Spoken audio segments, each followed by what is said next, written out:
Historia de las drogas. Progresos en la conciencia del problema. La cruzada en su génesis. No dudemos de vez en cuando, en embriagarnos, no para ahogarnos en el vino sino para hallar en él un poco de reposo. La embriaguez barre nuestras preocupaciones, nos zarandea profundamente, y cuida nuestra morosidad tanto como cuida otras dolencias. No se llamó al inventor del vino Liber, porque liberó la lengua, sino porque ha liberado nuestra alma de las preocupaciones que la agobian, y la sostiene y vivifica, devolviéndole su coraje para afrontar todas sus empresas. Séneca, sobre la tranquilidad del alma. Sinopsis. Esta sorprendente obra, anida en un solo volumen todos los textos sobre drogas, y es un íntegro enfoque histórico, que examina los principales alucinógenos descubiertos en toda la humanidad. Todavía sin ley represiva a nivel doméstico, Estados Unidos lograron convocar una nueva conferencia internacional, que se celebraría en La Haya. Para conseguirlo fueron necesarias laboriosas gestiones, que alimentaron las sospechas de Wright y Brent, sobre una conspiración planetaria opuesta a la American Crusade. Por primera vez formaba parte de la delegación norteamericana un farmacéutico, el californiano H.J. Fincher, nombramiento que molestó al abogado y al obispo. Lo farmacológico no había estado presente hasta entonces en el eje de los esfuerzos, y la inclusión de un mero técnico les hizo temer por el espíritu de la iniciativa en su conjunto. 1. Las estipulaciones de La Haya. La conferencia, concluida en diciembre de 1911, pero firmada a comienzos de 1912, tampoco satisfizo del todo las esperanzas americanas. Como en Shanghái, Turquía siguió negándose a asistir, y Austria-Hungría tampoco acudió. Inglaterra solo quería hablar de morfina y cocaína, y Alemania protestaba en nombre de sus poderosos laboratorios, alegando que Suiza no estaba presente y aprovecharía las restricciones en su privado beneficio. Portugal defendía su industria de opio en Macao, y Persia sus ancestrales cultivos. Holanda estaba implicada en el tráfico de opio y morfina, y producía miles de toneladas de coca en Java. Francia se encontraba dividida entre los ingresos provenientes del consumo de opiáceos en Indochina y el temor a verse inundada por los productos de sus colonias. Japón fue acusado de introducir masivamente morfina, heroína e hipodérmicas en el territorio chino como parte de sus propósitos invasores, aunque negó cualquier vínculo con semejante cosa. Rusia tenía una considerable producción de opio, pero inferior a la de Siam. Italia, que solo compareció el primer día, puso como condición para participar que se incluyera el tema del cáñamo, condición rechazada por la mayoría. Ya por entonces, como sigue sucediendo hoy, tenía los índices de cocainismo más altos de Europa. Cuando la delegación americana insistió en no adoptar recomendaciones, sino resoluciones, y que el convenio resultante fuese sometido a ratificación por los respectivos legislativos de cada estado, los presentes, se trataba de 12 países, prácticamente reducidos a 8, pues 4 de los fundamentales firmaron bajo reserva, adujeron que se hallaban ausentes 46 naciones. Entre ellas había que incluir a las más comprometidas en el tráfico de opio y cocaína, Turquía, Suiza, Bolivia y Perú. La delegación alemana aprovechó, además, para recordar a la americana que tanto su prisa por poner en marcha el convenio como la severidad pretendida se armonizaban mal con la falta de una legislación represiva propia. Las relaciones germano-norteamericanas eran cada vez peores, por motivos ligados a la próxima contienda mundial. A consecuencia de estos factores el convenio quedó en suspenso, pendiente de que se adhiriesen otros países. Su principal estipulación fue un control sobre la preparación y distribución de opio, morfina y cocaína. Quedaban exentos los preparados que contuviesen menos de 0,2% de cocaína y menos de 0,1% de morfina. La heroína, no mencionada en lo demás del convenio, quedaba incluida como sustancia exenta en preparados que contuvieran menos del 0,1%, naturalmente, esta proporción dejaba fuera fármacos de notable psicoactividad. 1. El detalle de lo acordado. El convenio limitaba a usos médicos y legítimos el opio, la morfina y la cocaína, y cualquier nuevo derivado del opio o la cocaína que pudiera dar lugar a abusos análogos y tener por resultado los mismos efectos nocivos. Desde la perspectiva de restricciones futuras, el precepto fundamental era el artículo 20, que rezaba así. Las potencias contratantes examinarán la posibilidad de dictar leyes o reglamentos que castiguen la posesión ilegal de opio en bruto, opio preparado, morfina, cocaína y sus sales. No se definía en ningún lugar lo que pudiera entenderse por usos legítimos, y los países firmantes se comprometían a tomar medidas para impedir la exportación de opio en bruto o preparado a los países que deseen limitar su entrada, a arts 3 y 8.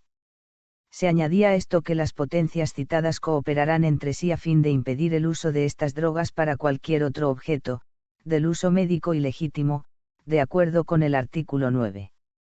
Esto implicaba, naturalmente, que había un uso médico ilegítimo del opio, y que las distintas naciones solo se comprometían a no exportar las drogas previstas a países donde estuvieran prohibidas por la legislación nacional.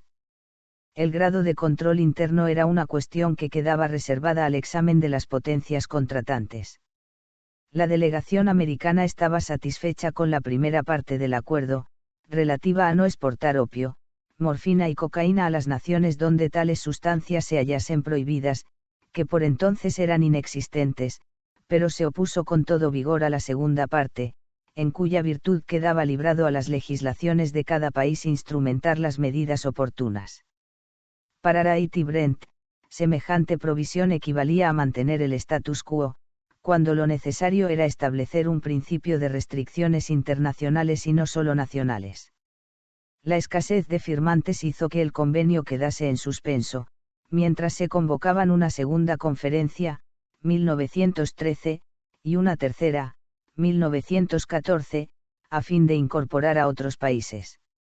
Para cuando concluyó esta última, 29-6, 1914, las presiones norteamericanas en América Latina y el resto del mundo habían logrado que firmasen 44 gobiernos de los 58 reconocidos entonces.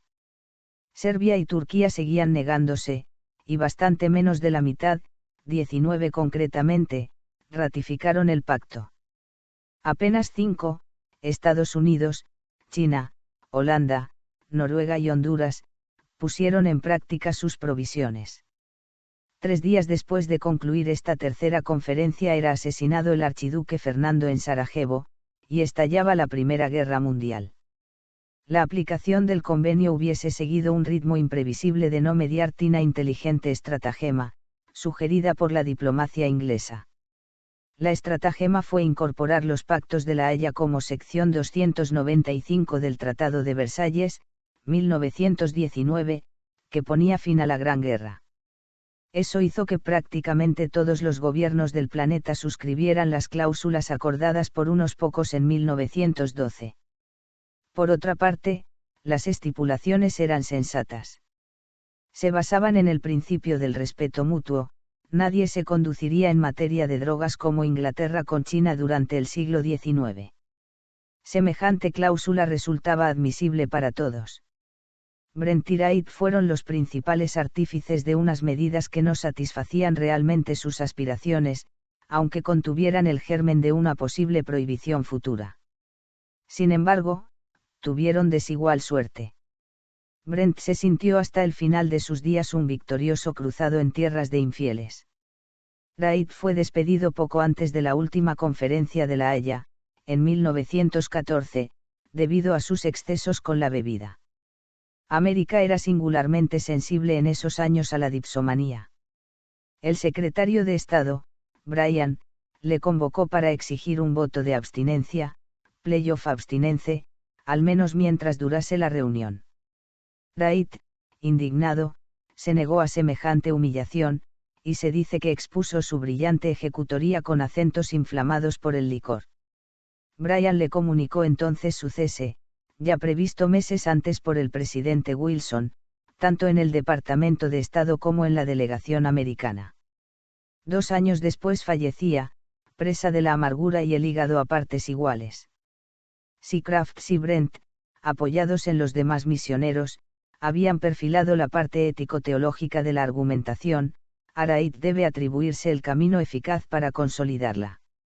Fue él quien concibió la idea de ir presentando al Congreso americano convenios internacionales como base para reclamar medidas domésticas urgentes, evitando así el trámite de instar una enmienda constitucional. Su instinto jurídico había sido clave para hacer viable la empresa, y aunque pueda atribuírsele ambición política como último fundamento, es indudable que contribuyó decisivamente a la cruzada. 2. La ley Harrison. Hemos de volver a los Estados Unidos, a comienzos de 1912 tras los fracasos de Mann y Foster.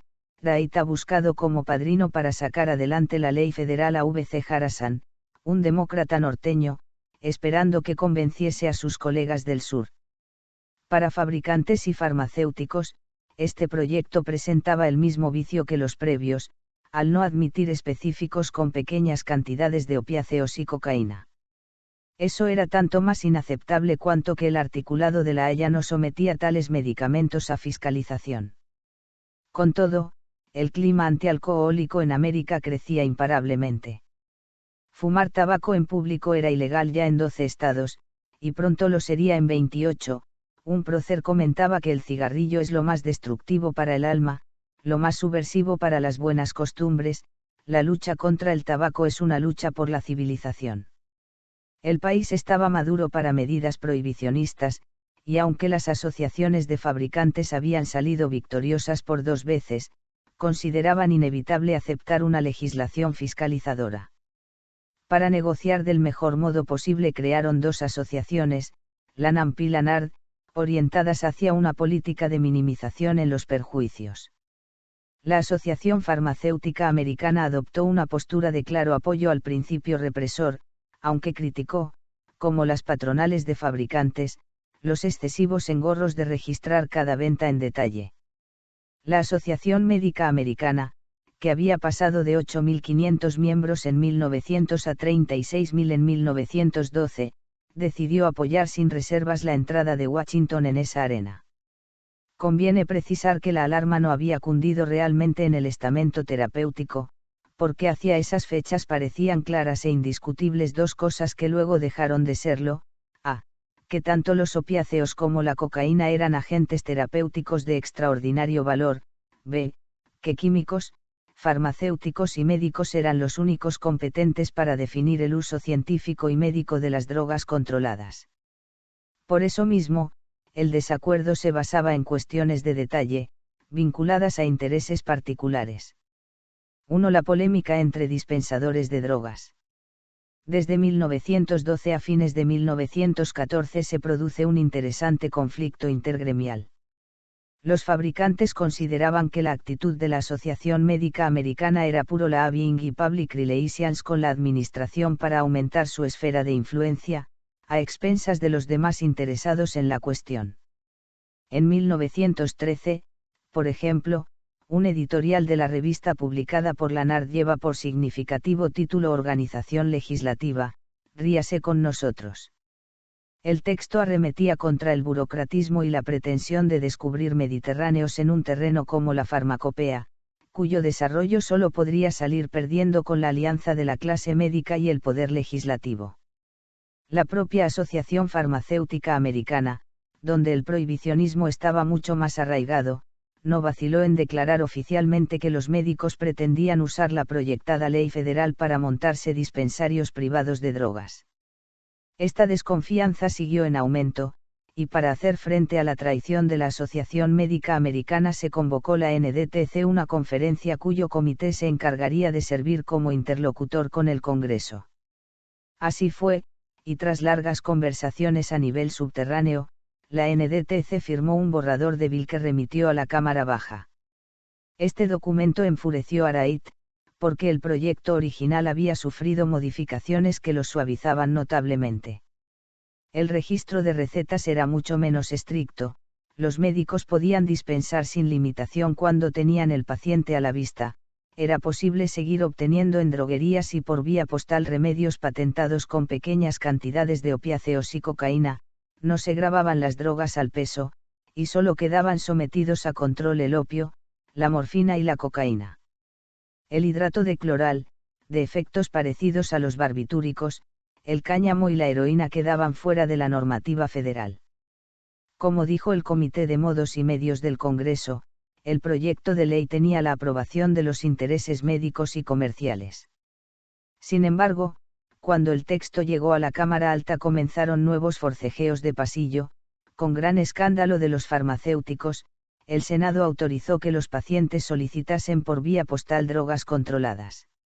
Al fin la ley fue aprobada el 14/12, 1914, tras apenas unos minutos de deliberación.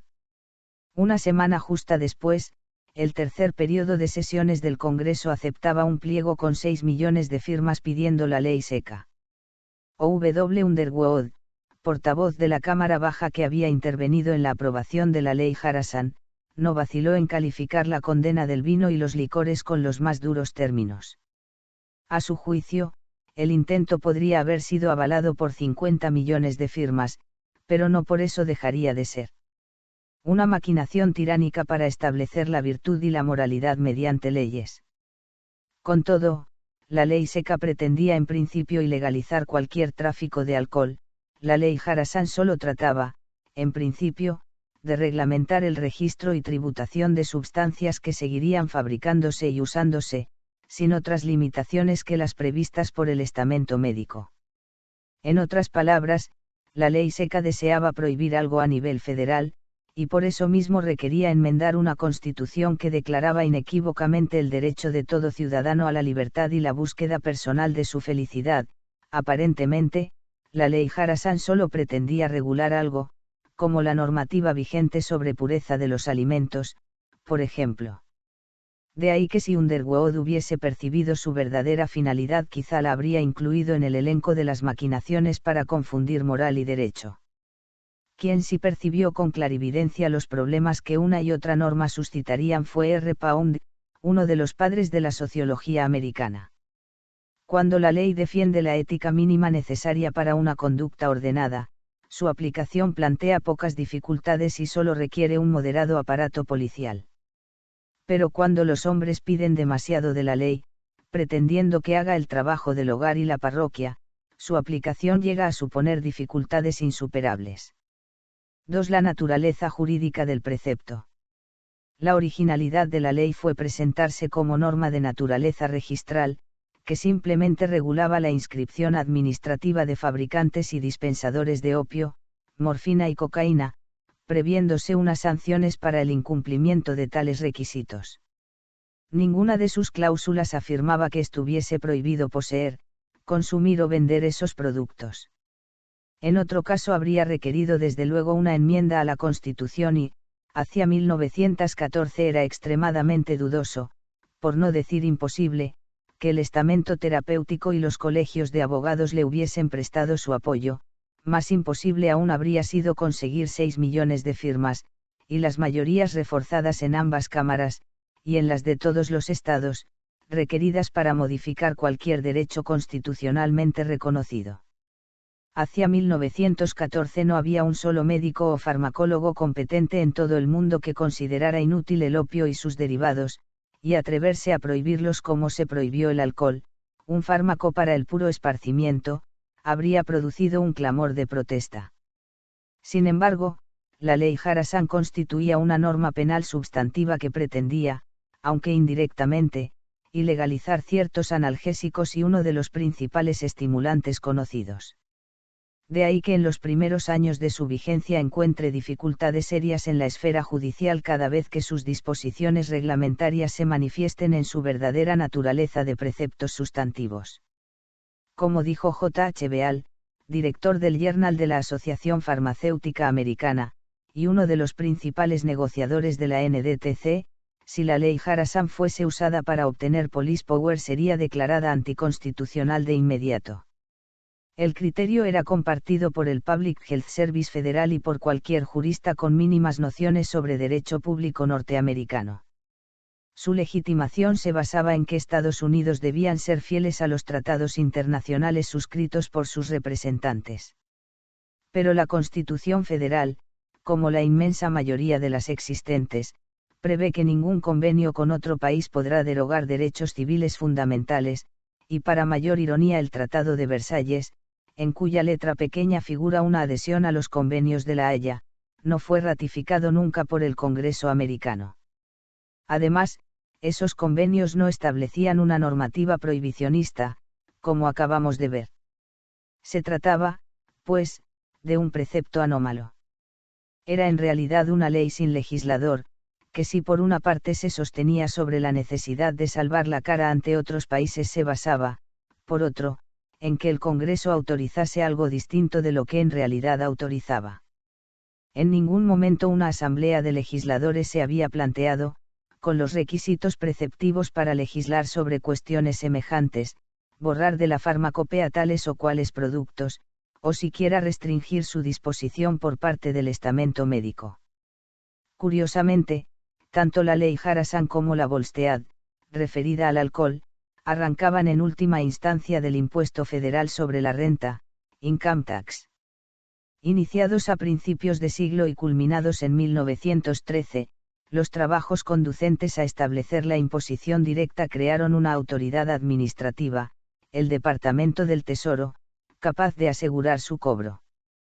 Para eso fue necesario aprobar la enmienda 16, y solo gracias a ella comenzaron a existir las condiciones básicas para aprobar, 7 años más tarde, la enmienda 18 o ley seca. La ley Harrison esquivó esos complejísimos trámites, pero el encargado de hacerla cumplir fue el Tesoro, no justicia, al igual que en el caso de la ley Volstead. De ahí que tanto los Prohibition Agents como los Narcotics Agents constituyeran funcionarios de Hacienda, pues aunque su incumbencia fuese represora se trataba de delitos sin víctima física, finalmente idénticos al contrabando, y por lo mismo inadecuados para las brigadas de lo criminal. Los Narcotics Agents solo se convertirán en policía criminal más de medio siglo después, al crearse la DEA en sustitución de la FBN. Lo médico y lo extramédico.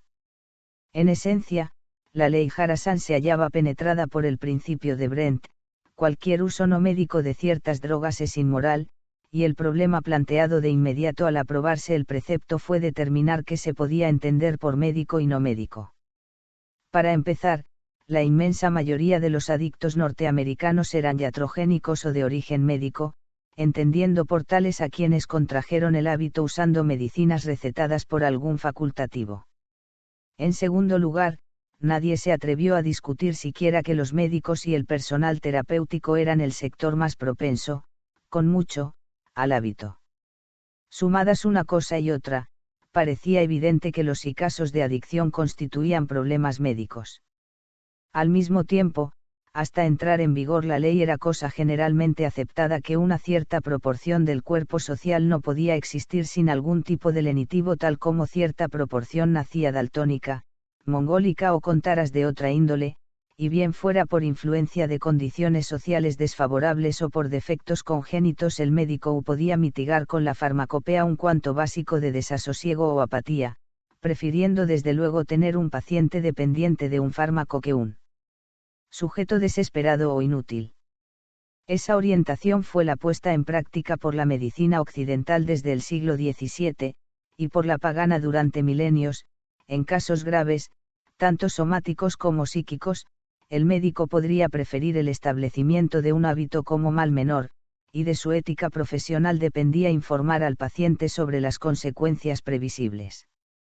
Cosa totalmente distinta era engañarle de un modo u otro, prometiendo curas imposibles, entregándole a una dependencia no anticipada o aprovechándose de él por semejante medio, pero esos casos eran asunto para tribunales de honor o código penal por negligencia, estafa y envenenamiento.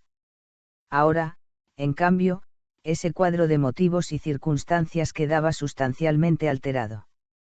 Aunque sin declararlo de modo explícito, el uso de ciertas drogas ya no iba a depender ni del médico ni del usuario, sino de terceras personas ligadas a la policía y a la delincuencia.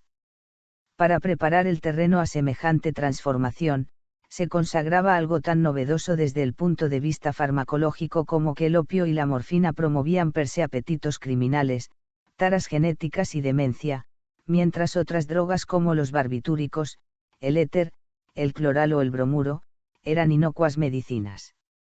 Al uso médico se superponía una moralidad que en definitiva proponía el no uso. Tras la apariencia de una cuestión técnica o estatutaria se gestaba una alternativa de ética política y una redefinición de las funciones del Estado en relación con el ciudadano. Esto se observa con gran claridad al cumplirse la primera década del precepto. El Dr. L. Calvi, que por entonces era director del Health Service Federal, acudió en audiencia ante el Congreso. Cuando se le preguntó sobre el nexo entre los narcóticos y el crimen, repuso que los principales narcóticos eran el éter, el cloroformo y el gas de los dentistas, y que si bien en Europa habían causado ciertas conductas desordenadas, en Estados Unidos no tenía noticias de abuso. Intimado a que respondiese sobre la conexión entre el uso del opio y el crimen, se limitó a contestar: hay más violencia en 3 kilos de alcohol que en 1 tonelada de opio. En efecto, Calvi acababa de investigar minuciosamente la vida de unos 100 adictos, sin hallar nada que justificase las pretensiones de Brent y Wright. Pero la ley Harrison comenzaba a crear mercado negro y, por lo mismo, delincuencia. Ante la respuesta de Calvi, los miembros del comité senatorial renunciaron a seguir preguntando y prefirieron relegar a los archivos opiniones tan incómodas. Una década antes, los manuales, enciclopedias y libros de texto más respetados consideraban que el opio y la morfina eran el mejor remedio de toda la farmacopea científica, mientras ahora hacían furor métodos para suprimir el hábito de la noche a la mañana. El más famoso con mucho, que convirtió en millonario a su inventor, era un brebaje compuesto por una parte de ceniza de corteza de árbol, una parte de beleño y 2 de belladona, añadiendo estricnina y grandes cantidades de aceite de ricino. El diputado y luego senador Towns, origen de la pócima, carecía de titulación en medicina y representaba claramente al sector llamado de los matasanos. Sin embargo, pasaron varios años antes de que la Asociación Médica Americana mostrase reparos ante las prácticas de su clínica privada, considerando a nivel oficial que la cura propuesta por este prócer solo podía producir diarrea, delirio y ruina física, y que, en efecto, había producido varias muertes. Towns cobraba de $200 a $300 por administrar 5 días su extravagante remedio, y se sentía orgulloso de no haber tenido un resultado negativo jamás, cosa probada, a su entender, porque solo el 1% de los pacientes regresaban para pedir nuevo tratamiento. El NCD, Narcotics Control Department, primer organismo fiscalizador establecido, apoyaba expresamente este sistema, oponiéndolo a la actitud perversa de tratar la desintoxicación con métodos de retirada gradual. B. El problema de la posesión y la dispensación. Al aprobarse la ley Harrison, la principal cuestión jurídica era saber si las infracciones a ella podrían ser otra cosa que falta de inscripción en el registro especial o negligencia a la hora de llevar libros reglamentarios. Si se trataba de una norma administrativa, esto era lo razonable, y si no era una norma administrativa, sino un precepto penal sustantivo, sus relaciones con la Constitución resultaban muy problemáticas. Durante 4 años el asunto quedó en suspenso, inclinándose más bien hacia la interpretación restrictiva. Con todo, el espíritu de la norma militaba a favor del prohibicionismo puro y simple. En 1919, cuando se creó el NCD, su director, F. Richardson, dijo al tomar posesión del cargo que se sentía justificado para revocar la autoridad de médicos y boticarios, en lo que se refiere a tratar con drogas y dispensarlas a los adictos. Era delito la posesión de las drogas controladas por la ley Harrison. Según el NCD, la sección 8 de la ley determinaba que el poseedor debía probar que los había obtenido legalmente, y dada esa circunstancia la respuesta debía inclinarse por la afirmativa. Por otra parte, ese tipo de prueba no era admisible en derecho, ya los medievales la habían llamado probatio diabólica, porque demostrar una negación supone dificultades extraordinarias e invierte el curso racional del proceso, donde la carga probatoria incumbe a quien acusa. Todo el problema residía en interpretar el adverbio legalmente, y tanto Richardson como la Asociación Médica Americana parecían inclinarse por una distinción farisaica. Si el sujeto había obtenido la droga tras una consulta rápida y barata, con un médico de clientela pobre, la posesión complacía impulsos inconfesables de dope fins. Si el médico dispensaba a pocos adictos una pequeña cantidad cada vez, con una minuta adecuada a clientelas distinguidas, su conducta podía aceptarse como tratamiento. En otras palabras, se estaban derivando de una norma fiscal y registral conceptos sobre ética médica, lo cual planteaba una situación de inseguridad jurídica para los ciudadanos en general. Esto hizo reaccionar a algunos juzgadores. 3. Las reservas iniciales del Poder Judicial.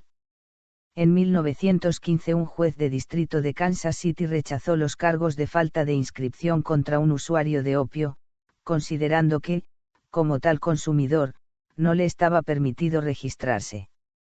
Era inadmisible, argumentó, acusar de falta de registro a quienes estaban excluidos por principio del registro. Sin embargo, algo tan evidente ponía en cuestión lo en definitiva pretendido, aunque sinuosamente, a través de la ley Harrison. De ahí que la Fiscalía General cursase de inmediato instrucciones al correspondiente fiscal de ese distrito en Kansas, advirtiendo lo importante que es para el gobierno no sufrir una derrota en cuanto a la constitucionalidad del precepto. Instrucciones semejantes recibieron muchas otras fiscalías, porque, en palabras del fiscal general adjunto, W. Wallace, los jueces americanos sienten dudas sobre la constitucionalidad de la ley, y en la mayoría de los casos parecen opuestos a ella. Por otra parte, se trataba de reparos exclusivamente jurídicos. El magistrado no se oponía a explicar una norma que prohibiese el consumo de opio, morfina y cocaína, pero exigía que los preceptos se aplicasen de acuerdo con su naturaleza, y la ley Harrison no facultaba para perseguir semejante conducta, ni para que la policía asumiese el derecho de explicar sus deberes a médicos y boticarios. La situación para el gobierno y el Departamento de Estupefacientes se hizo crítica con el caso de un médico, el Dr. J. F. Moy, acusado de un uso no médico de drogas. El alegato fiscal le atribuía recetar algo menos de 2 gramos de morfina no por razones médicas, sino para suministro de un adicto. Por su parte, el paciente era acusado de posesión ilegal. Un juez de distrito, el caso aconteció en Pittsburgh, demolió ambas acusaciones con razones simples. Tratándose de cantidades moderadas, no correspondía a la policía determinar qué era médico o no médico. En cuanto al paciente, no era requisito exigible que estuviese registrado, pues no importaba, producía, comerciaba con, dispensaba, vendía o distribuía morfina, de acuerdo con los términos de la ley Harrison. Recurrido el fallo por la Fiscalía, el Tribunal de Apelación entendió que la ley Harrison era una norma administrativa, y que desbordar esa esfera implicaría violar las disposiciones de la Constitución de los Estados Unidos. Ya en medio de un serio revuelo, entre presiones y contrapresiones, el caso fue elevado al Tribunal Supremo Federal, que por mayoría de 7-2 confirmó las sentencias precedentes. La más alta autoridad judicial rechazaba sin paliativos los argumentos del gobierno para solicitar police powers apoyándose sobre la ley Harrison. El clima imperante en el estamento médico era de satisfacción, y cundía el criterio de que la retorcida norma habría de modificarse. Según el Journal de la Asociación Médica de Nueva York, la ley parece tan plagada de goteras que se hundirá si el Congreso no hace un replanteamiento. Pero el replanteamiento solo podía ser una renuncia a determinar policialmente lo médico o no médico, dejando las cosas como estaban en lo demás del mundo, o bien instar una enmienda constitucional. Si lo primero repugnaba a los prohibicionistas, lo segundo parecía inviable. El Tesoro se apresuró a declarar que la falta de colaboración de los magistrados, no las incongruencias de la ley, amenazaba hacer naufragar la más humanitaria de las iniciativas. El International Reform Bureau, que tan activo se había mostrado bajo la dirección de Crafts, volvió a definir las aspiraciones del Ejecutivo.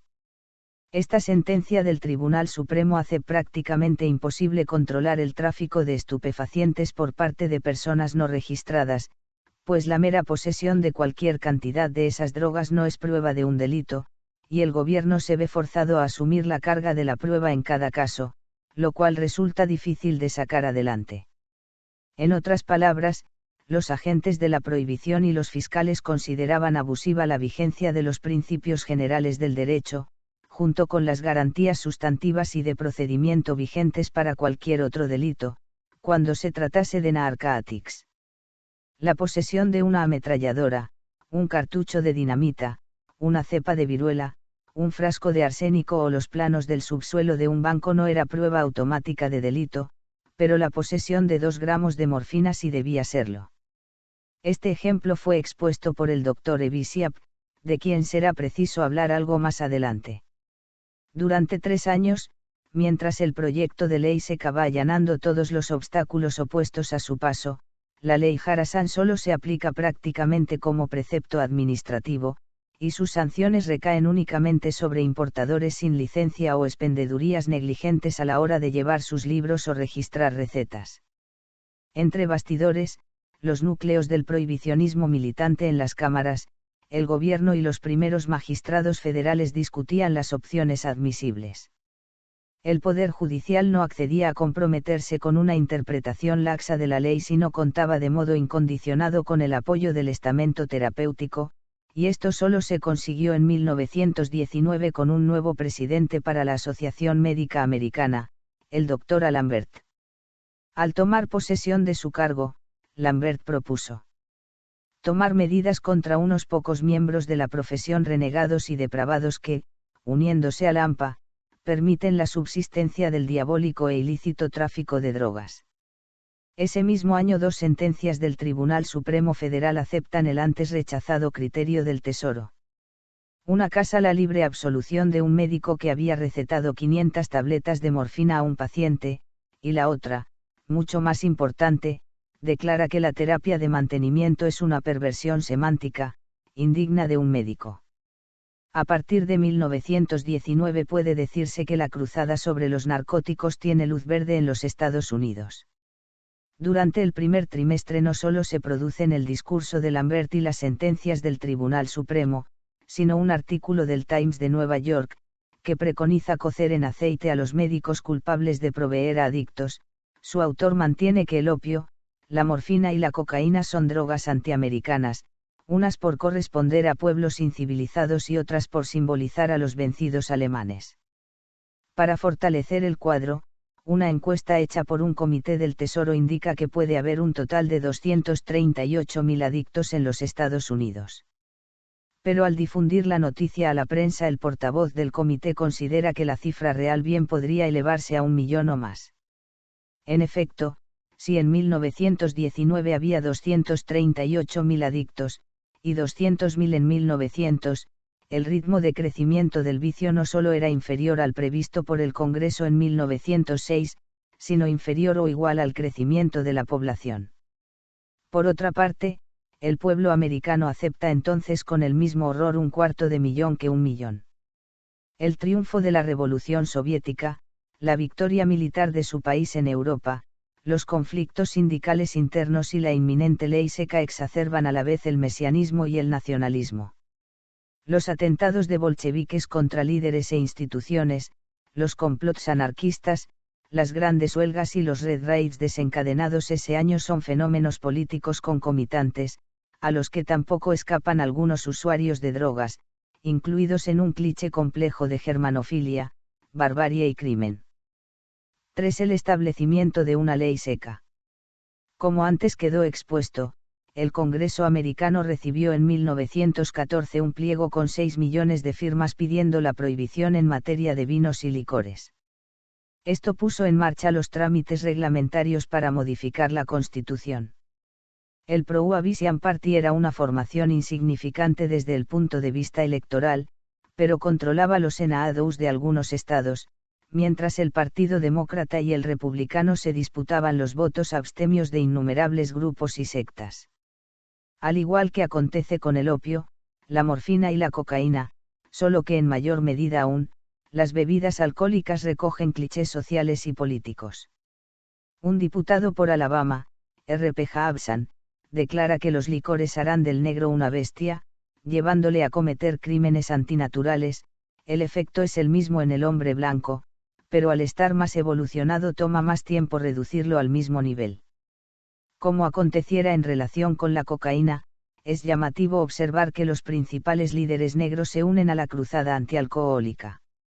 El clima general en Estados Unidos queda bien expuesto por el ya mencionado Jaabsan, héroe de la Guerra de Cuba, que ostentaba el título de hombre más besado de América, cuando en un programa radiofónico diario de alcance nacional, llamado La lucha de la humanidad contra su más mortífero enemigo, exclama: «Suponed que se anunciara que había 1.000.000 de leprosos entre nosotros.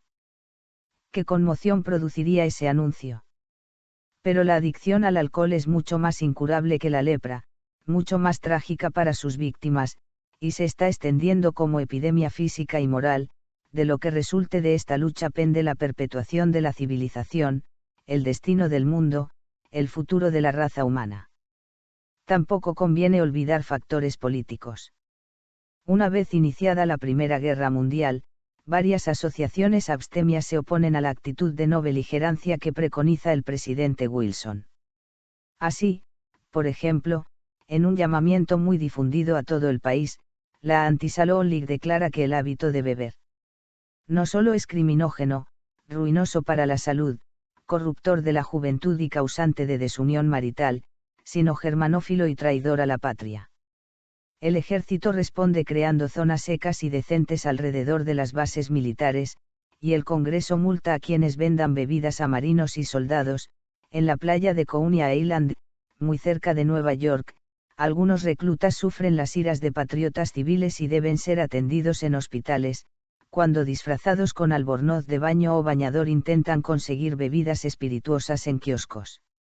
El impuesto federal sobre alcoholes está produciendo una media anual de $200 millones, 2/3 del ingreso neto del Tesoro, pero las ventajas de una economía de guerra compensaban sobradamente el defecto de ese capítulo en los presupuestos. Si bien los WASP llevan el peso de la cruzada como tal cruzada, el estamento terapéutico e importantes sectores de la industria abogan ya por una prohibición que reduzca el absentismo y los accidentes laborales. Según los cálculos del Prohibition Party hay casi 1.000.000 de leprosos alcohólicos, prácticamente inútiles para cualquier trabajo y con unas expectativas muy precarias de vida, que provocan incidentes domésticos y extradomésticos constantes. Aun descontando lo estrictamente farmacológico, nadie niega que el alcohol es con gran diferencia la causa más importante de delitos contra la propiedad y las personas, y de la mayoría de los accidentes. Nadie niega tampoco que el alcoholismo constituye una condición más penosa aún, física y psíquicamente, que la morfinomanía o la opiomanía. En 1919 entra en vigor la enmienda 18, que permite aprobar la llamada Ley Volstead-Seca. En virtud de la excepción que impone al espíritu constitucional, la venta y fabricación de alcoholes se castiga en lo sucesivo con multa y prisión, 6 meses para la primera infracción y 5 años para la siguiente, previéndose el cierre durante 1 año de los establecimientos donde se hubiese detectado el consumo. Solo el vinagre y la sidra quedan exentos, autorizándose el uso médico de las demás y el uso del vino para la Santa Misa. El 17 de enero de 1920 la radio y los periódicos difunden un vibrante texto del senador Volstead. Esta noche, 1 minuto después de las 12, nacerá una nueva nación. El demonio de la bebida hace testamento. Se inicia una era de ideas claras y limpios modales. Los barrios bajos serán pronto cosa del pasado. Las cárceles y correccionales quedarán vacíos, los transformaremos en graneros y fábricas. Todos los hombres volverán a caminar erguidos, sonreirán todas las mujeres y reirán todos los niños. Se cerraron para siempre las puertas del infierno. 1. El aspecto médico del alcoholismo. Cuando Estados Unidos se dispone a tomar estas medidas, los conocimientos sobre la dipsomanía o alcoholismo son numerosos y bastante contrastados. Junto a tas limitaciones físicas e intelectuales del borracho habitual deben tomarse en cuenta algunos perjuicios que el fármaco puede producir en su descendencia. Como el cloroformo y el éter, el alcohol pertenece a las sustancias capaces de disolver las materias grasas del organismo, alcanzando también el esperma y el óvulo. Experimentos hechos inyectando mínimas cantidades en huevos de gallina fecundados mostraron que el alcohol etílico interrumpía el desarrollo del 16% y creaba un 20% de monstruos. Una solución etílica de esencia de anís producía esos efectos en el 25 y 33% respectivamente, y una de esencia de absenta el 21 y 62%. Tratándose de humanos, las tareas más habituales son que los niños nazcan alcohólicos y con trastornos incluidos dentro de la rúbrica de la enfermedad mental, idiocia, epilepsia, psicopatías, aunque también con simples malformaciones orgánicas. De 600 alcohólicos crónicos examinados, el 40% tenía entre sus padres y abuelos alcohólicos o a enfermos mentales, y de 1000 anormales, oligofrénicos fundamentalmente, el 62% provenían de padre o madre alcohólicos. Un experimento alemán notable consistió en seguir la descendencia de Ada Hucke, 1740 a 1804, una alcohólica que acabó siendo ladrona y vagabunda.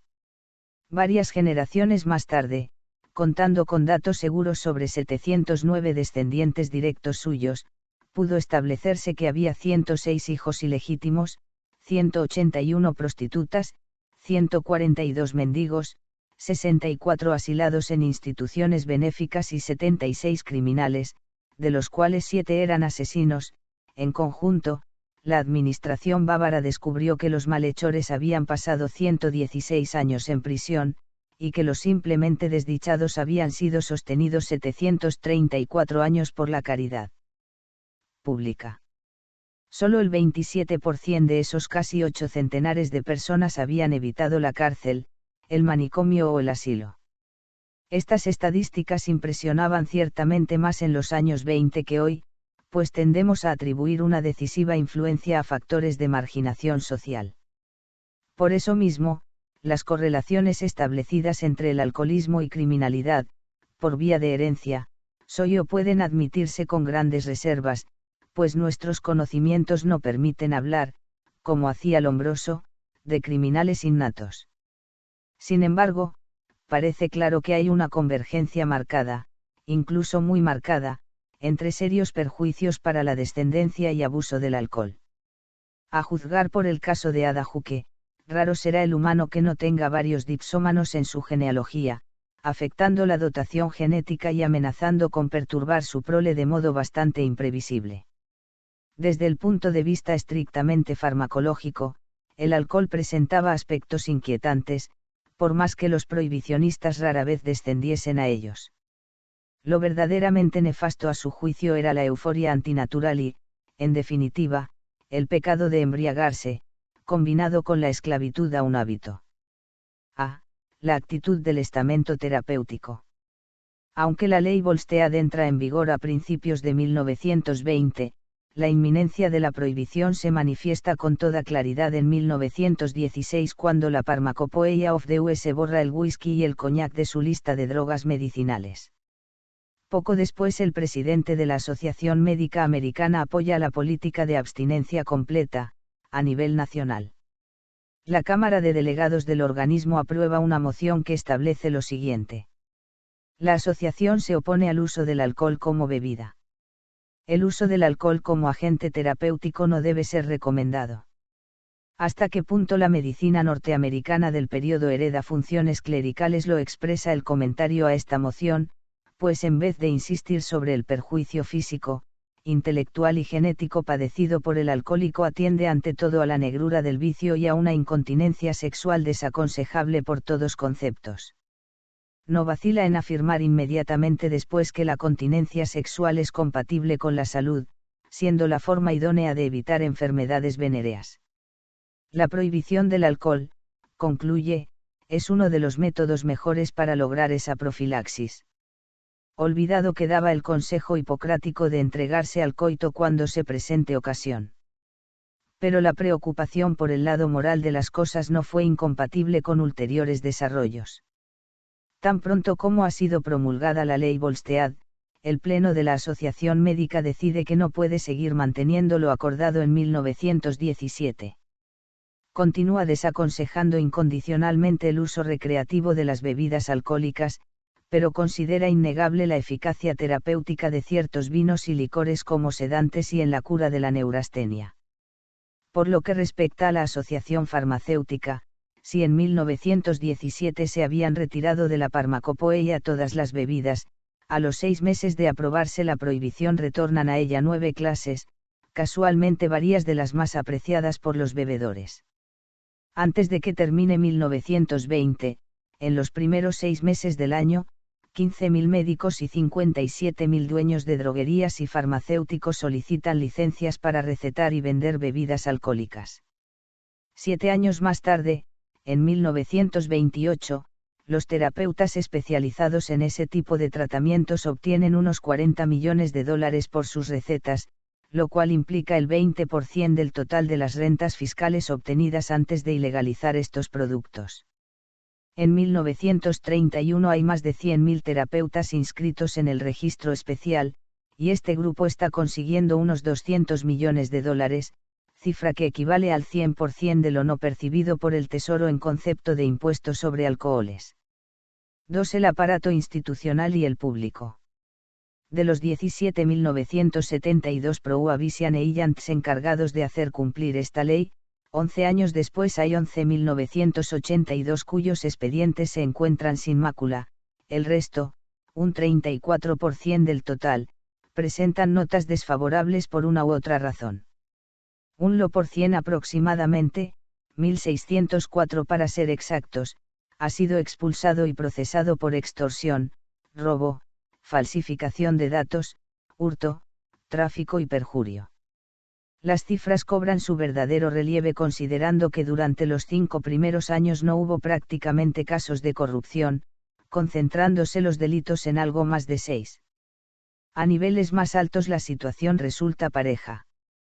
W. G. Harding llegó a la presidencia al frente de una campaña guiada por el expresivo lema Less Government in Business and More Business in Government. Un providencial infarto, durante el verano de 1923, le ahorró las salpicaduras del mayor escándalo por cohecho y soborno conocido en la historia del país. Su ministro del Interior, A. Fowle, fue condenado poco después, al igual que el de Justicia, H. Dougherty, ambos en virtud de conexiones con gangs y contrabando. Tampoco entre los ciudadanos se observan grandes progresos.